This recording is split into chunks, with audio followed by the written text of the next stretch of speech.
NBA Jerry, what's up, my man? What's going on? How you doing? Chilling. You? I'm cool, man. It's the weekend. I'm all right, man. Watched a real good fight last night. What fight? And I'm having a good time. Manny Pacquiao and Juan Marquez. Ready to Oh, nice. I guess it was a good fight, right?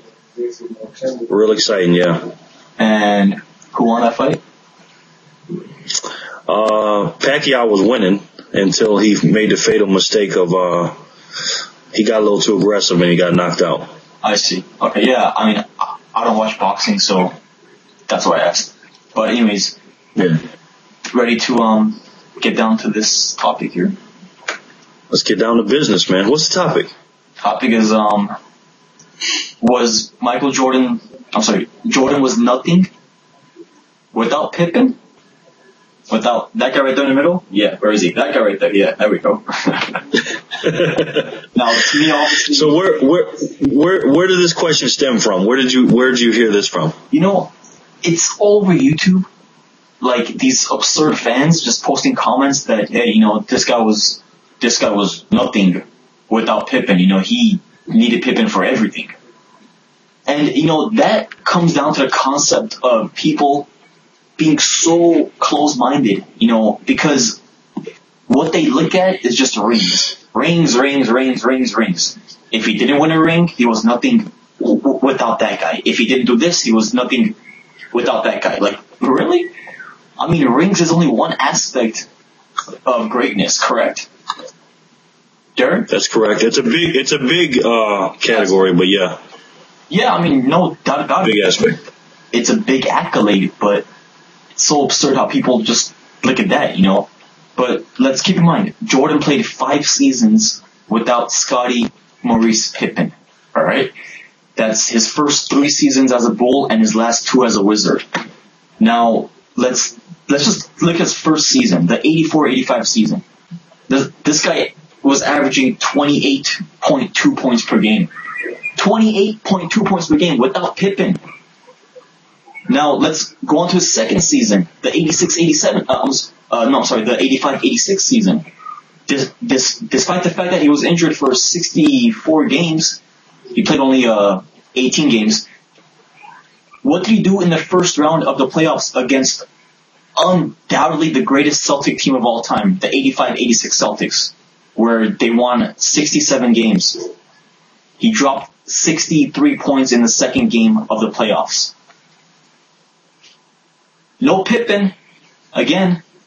So tell me how. And this is after he scored 49 the first game. Correct. 49 in game. So they were keying in. This is the part people don't understand about that 63-point game. The man scored 49 the game before that, and then they started really keying in on him, and then he scored 63. Amen. I mean, not to mention, this is coming freshly off of a broken foot. This guy was fresh off of an injury. And how ironic that he did this at the age of 23, matching his number. Crazy, isn't it? Mm-hmm. Yep. Man, what else? Let's go to the 86-87 season. Scoring title, dunk champ. What else? Did I miss anything? I mean, all of his stats that he had. I mean, he was a killer, man. Here we go. This is what I missed. The 86-87 season, which was his third season. Scoring champ, dunk champ, became the second player in NBA history to score at least 3,000 plus points in one season. The other being who? Wilt the Stilt Chamberlain, obviously. This guy averaged 37.1 points per game. Amen. 37.1 points per game in his third season. Again, no Pippen. No Scottie Pippen. Which by the way, folks, that's his highest average he's ever had in 1 year. Not just that. 37.1, and he did that without Pippen. Exactly. Not just that, but he also holds the record for the highest average in the NBA season. All right. That's the most. 37.1 points per game is the most points per game ever averaged by any player in the regular season ever. Well, except for one player. Well, in the modern era, I mean. Yeah, the pre-modern, there was Wilt, who averaged, 50, along with 25 boards, which is absurd. You'll probably never see that again, right? What else? Okay, so that was his first 3 seasons as a Bull. Now let's go to his last 2 seasons as a Wizard. 51 points against the then Charlotte Hornets, correct, Jerry? Mm-hmm. At the age of 38, I believe he was just a couple days shy of turning 39. But 51 points at the age of 38, again, without Pippen. Sure, his Wizards didn't make the playoffs, but still, I mean, what the individual himself has done. People like to just count that out and say, no, he won no rings ever without Pippen. That's just absurd. And then let's go on to his last season, his 5th and final season without Pippen. He played all 82 games with bad knees at the age of 39 and 40. Not to mention he still dropped 20 points per game. That's exactly half of his age, by the way. 20 points per game at the age of 39 and 40. Pretty insane, huh? Yeah. So Jerry, I mean, I don't understand why people say he was nothing without Pippen. Is it just because that he won no rings? Without Scottie, or is there more to this? I mean, I just don't get it. Yeah. Well, those are LeBron and Kobe fans that when you make an argument, whether it's for LeBron or Kobe, or you're going back and forth, people say, oh, LeBron couldn't win it without Wade. And, people say, oh, Kobe couldn't win it without Shaq.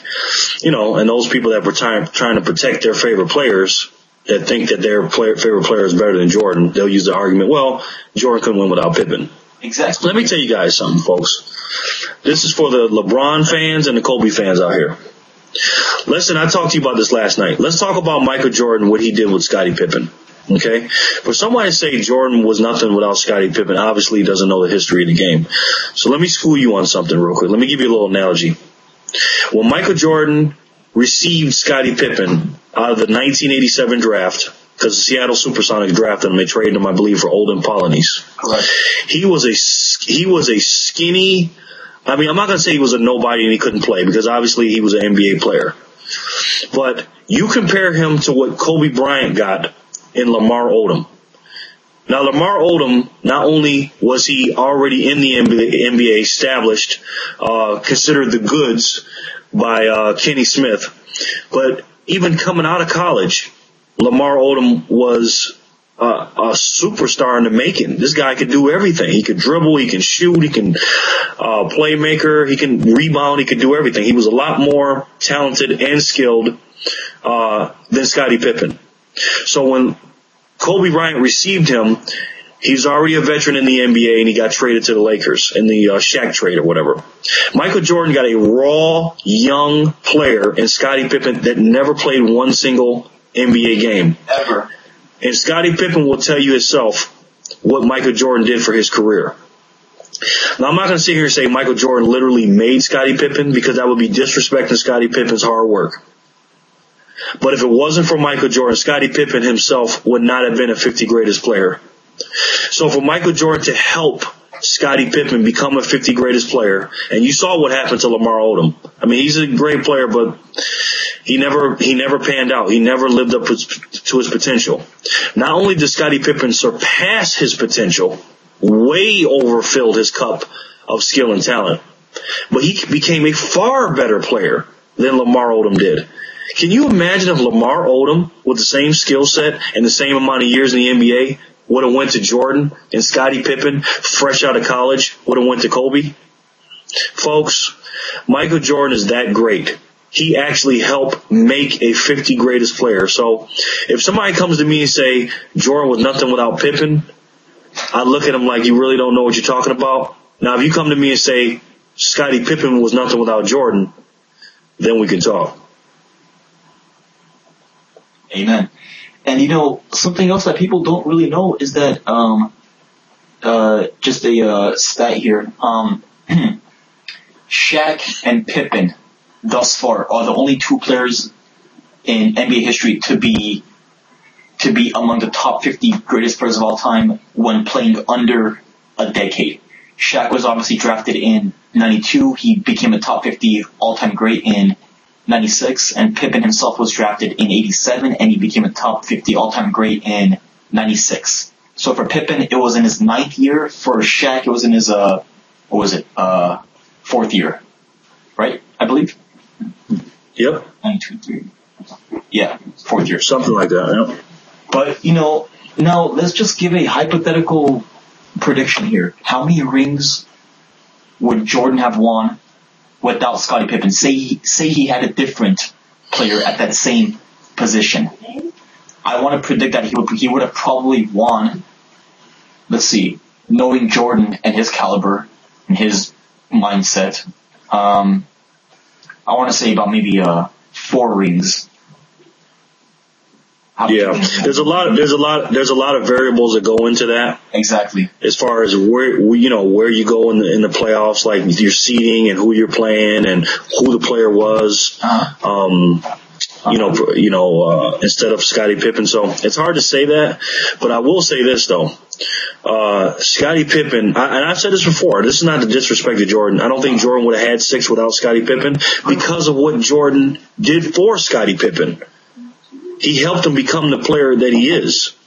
That's like me being a race car driver. Okay. And myself building a fast car myself. I built it. And then I raced in it. Well, I probably wouldn't have won without the car, but I built it.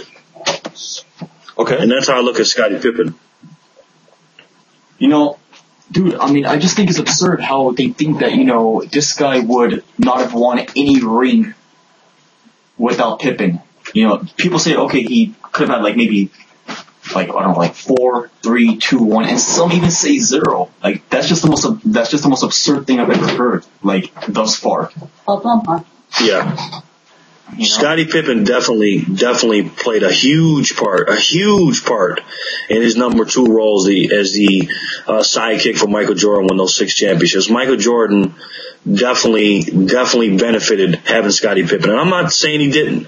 I've watched every single playoff and final game that those two guys played together. Okay?